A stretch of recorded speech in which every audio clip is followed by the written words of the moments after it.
देखिए बेटा, अब हम टॉपिक स्टार्ट कर रहे हैं electrolysis.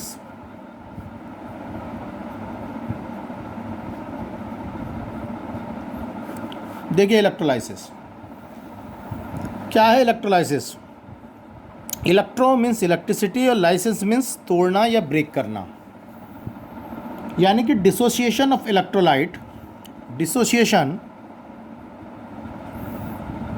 Of electrolyte,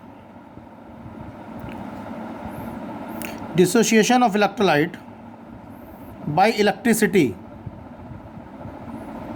dissociation of electrolyte by electricity called electrolysis। इसको हम बोलते हैं electrolysis. Due to electrolysis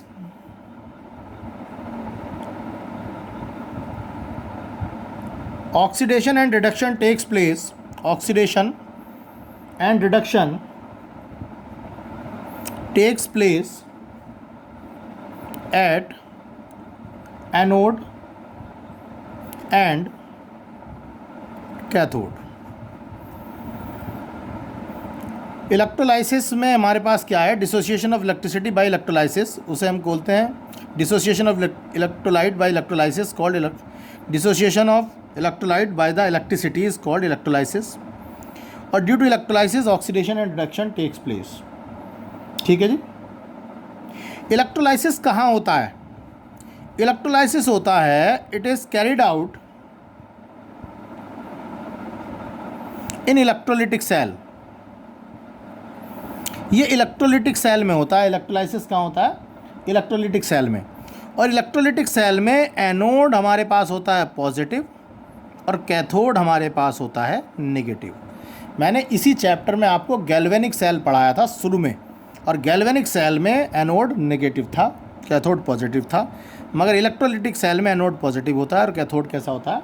negative. ठीक है जी। तीसरी बात यह है, इलेक्ट्रोलिटिक सेल में अगर ई सेल की वैल्यू नेगेटिव होगी तो सेल स्पॉन्टेनियस होगा। जब मैंने आपको गैल्वेनिक सेल पढ़ाया था वहाँ पर इसकी वैल्यू मैंने पॉजिटिव बताई थी स्पॉन्टेनियस होने के लिए। अगर यहाँ पर ई सेल की वैल्यू नेगेटिव होगी, पॉजिटिव होगी, तो सेल नॉन स्पॉन्टेनियस होगा। ठीक है जी। और हम इलेक्ट्रिसिटी कौन सी सप्लाई करेंगे यहाँ? DC should be supplied, DC supplied करते हैं यहाँ पर। इलेक्ट्रोलाइसिस के बारे में इतनी बातें। एक क्वेश्चन आया करता है कि इलेक्ट्रोलाइसिस प्रोडक्ट बताइए। एक क्वेश्चन है, एनसीईआरटी में भी दिया है, एक क्वेश्चन दिया है और आपके आईएससी बोर्ड में भी दिया है।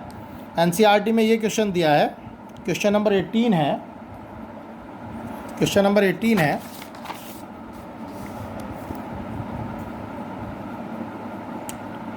Predict product of electrolysis, predict product of electrolysis. Roman number 1 दिया है, N aqueous solution of AgNO3 using platinum electrode। दूसरा दिया है aqueous solution of AgNO3 with using, यहाँ पर तो दिया है सिल्वर इलेक्ट्रोड,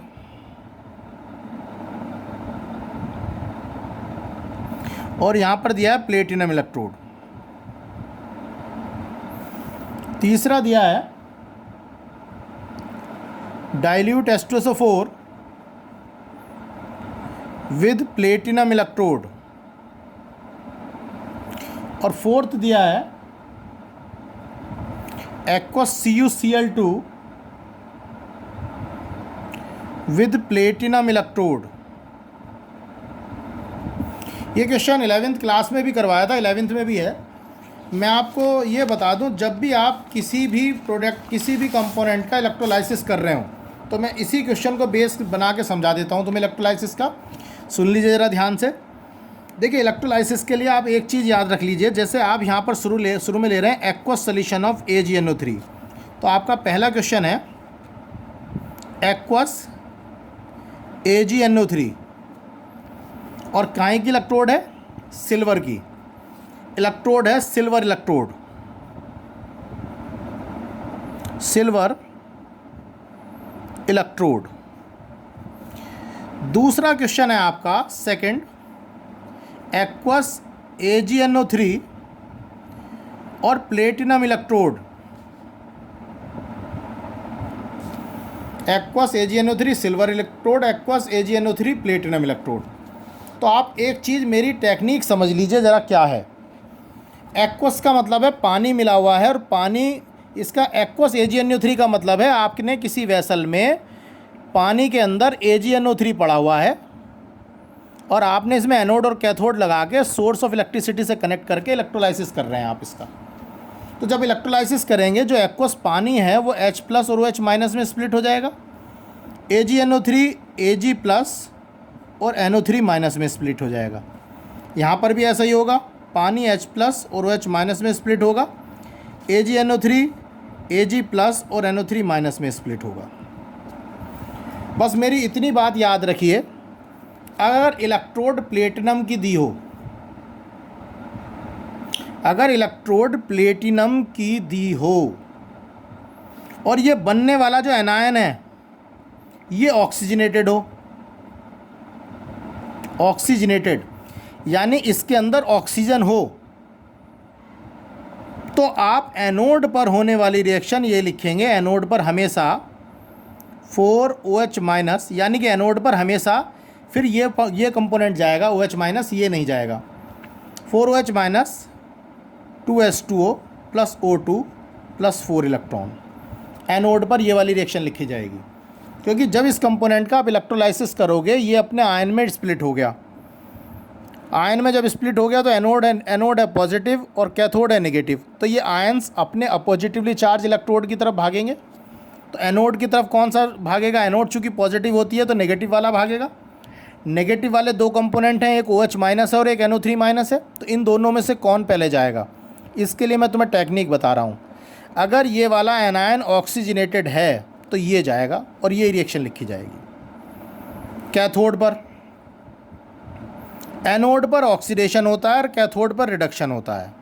कैथोड हमारे पास कौन सी इलेक्ट्रोड होती है? नेगेटिव। नेगेटिव पे कौन जाएगा? Positive pay. पॉजिटिव वाला H+ है और Ag+ है, इन दोनों में से कौन पहले जाएगा? मैंने इस चैप्टर को पढ़ाने के लिए आपको एक इलेक्ट्रोकेमिकल सीरीज़ याद कराई है, लो कर लो बात, सारा काम नाना मामा करें और मैं जम्भाई लूँ, कूड़ा फेंक दे, कौन सी पब्लिक देख रही है, चोर मेरा सारा पैसा ले गया। मेरी इस वाली सीरीज़ में जो नीचे होगा उसकी रिड्यूस होने की टेंडेंसी ज़्यादा है, वो जाएगा रिड्यूस होने के लिए सबसे पहले। तो H+ और Ag+ में मेरी सीरीज़ में Ag नीचे है, तो कैथोड पर Ag जाएगा, Ag+, चूँकि रिडक्शन होना है एक इलेक्ट्रॉन लेगा और Ag बना लेगा। तो इसका इलेक्ट्रोलाइसिस करने पर OH यूज़ हो गया ये, और Ag यूज़ हो गया, तो रिमेनिंग क्या बचा? रिमेनिंग एक H बचा और एक NO3 बचा, ये मिलके HNO3 बना लेंगे, यानी इस कंपाउंड का इलेक्ट्रोलाइसिस प्रोडक्ट HNO3 हो जाएगा। अच्छा, आप अब कहेंगे कि सर आपने ये टेक्निक बताई थी कि अगर ये ऑक्सीजनेटेड है तो ये जाएगा, अगर नॉन ऑक्सीजनेटेड हो तो क्या?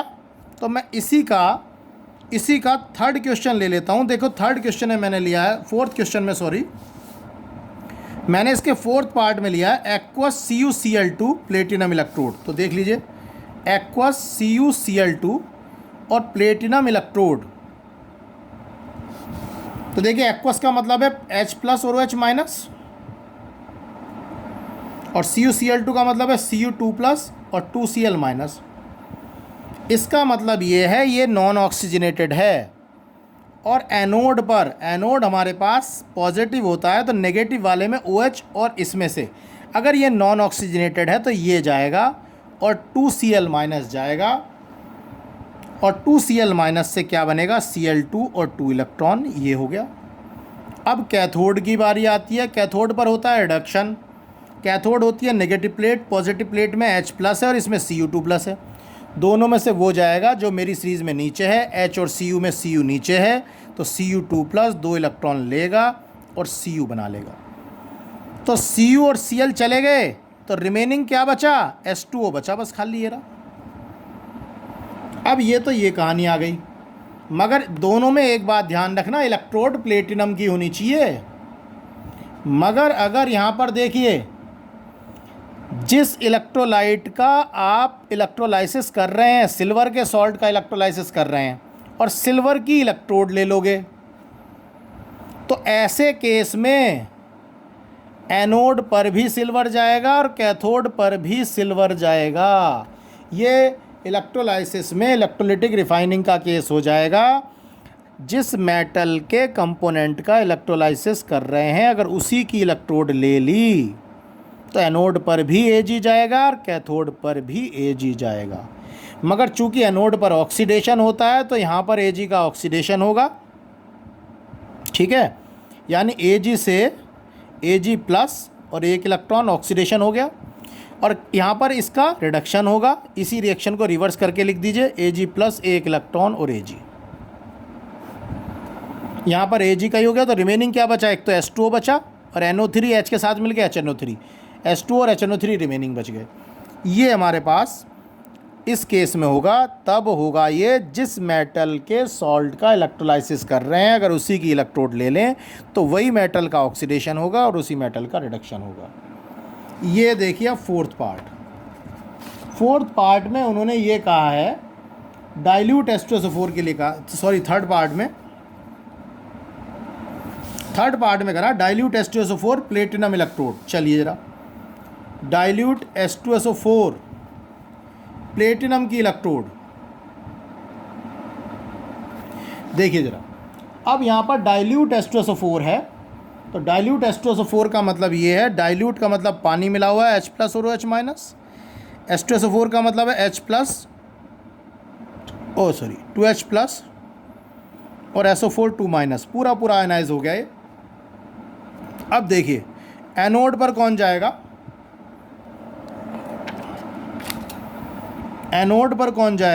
एनोड चूंकि पॉजिटिव इलेक्ट्रोड होती है, नेगेटिव जाएगा। SO4 ये ऑक्सीजनेटेड है तो OH माइनस जाएगा और रिएक्शन लिखी जाएगी 4H minus 2H2O plus O2 plus 4 electron. Cathode पर क्योंकि यहाँ भी हाइड्रोजन है, यहाँ भी हाइड्रोजन है, तो फिर तो कोई दिक्कत ही नहीं है, हाइड्रोजन 2 इलेक्ट्रॉन लेगा और H2 बनाएगा। आपको ये कहते हैं डाइल्यूट H2SO4 का इलेक्ट्रोलाइसिस करेंगे तो एनोड पर कौन सी गैस इवॉल्व होगी? ऑक्सीजन। इस वाले क्वेश्चन पे देखिए, एक्वस CuCl2 प्लेटिनम इलेक्ट्रोड है, इलेक्ट्रोलाइसिस करने पर एनोड पर कौन सी गैस रिलीज होगी? Cl2। अच्छा एक चीज़ और, एक क्वेश्चन मैं अपनी तरफ से करा रहा हूँ, ये डाइल्यूट H2SO4 ना होता और ये होता कंसनट्रेट H2SO4 तो क्या होता? तो कंसनट्रेट H2SO4 का मतलब है पानी कम है, तो ये कंपोनेंट पूरा आयनाइज नहीं होगा। पानी कम है, H प्लस OH माइनस, ये पूरा आयनाइज नहीं होगा, तो H प्लस HSO4 माइनस होगा। फिर ये H प्लस और HSO4 माइनस। तो ऐसे केस में ध्यान रखना, इस वाले केस में क्या होगा मैं आपको पहले ही बता देता हूँ। इस केस में कैथोड पर तो चूँकि H प्लस ही है तो 2H प्लस 2 इलेक्ट्रॉन लेगा और H2 बनाएगा, मगर चूँकि कंसनट्रेट H2SO4 है इसलिए HSO4 माइनस OH माइनस से ज़्यादा होगा, और यहाँ पर जो एनोड की रिएक्शन होगी वो ये होगी 2HSO4 minus 2 electron plus H2 S2O8। इस कंपाउंड का नाम है पर डाई सल्फ्यूरिक एसिड, पर डाई सल्फ्यूरिक एसिड। अब ये कंपाउंड H2S2O8 रिएक्शन करेगा वाटर से और यहाँ पर बनाएगा वापस H2O2 प्लस 2H2SO4। ये आपके सिलेबस में नहीं है, ये मैंने अपनी तरफ से कराया है, ये एक अलग केस है, ये मैंने आपको करा दिया है। अब ये इलेक्ट्रोलाइसिस भी ख़त्म हो गया। इस चैप्टर में एक लास्ट टॉपिक बचा है बैटरीज़, बाकी ये चैप्टर इस लास्ट टॉपिक के बाद कंप्लीट हो जाएगा।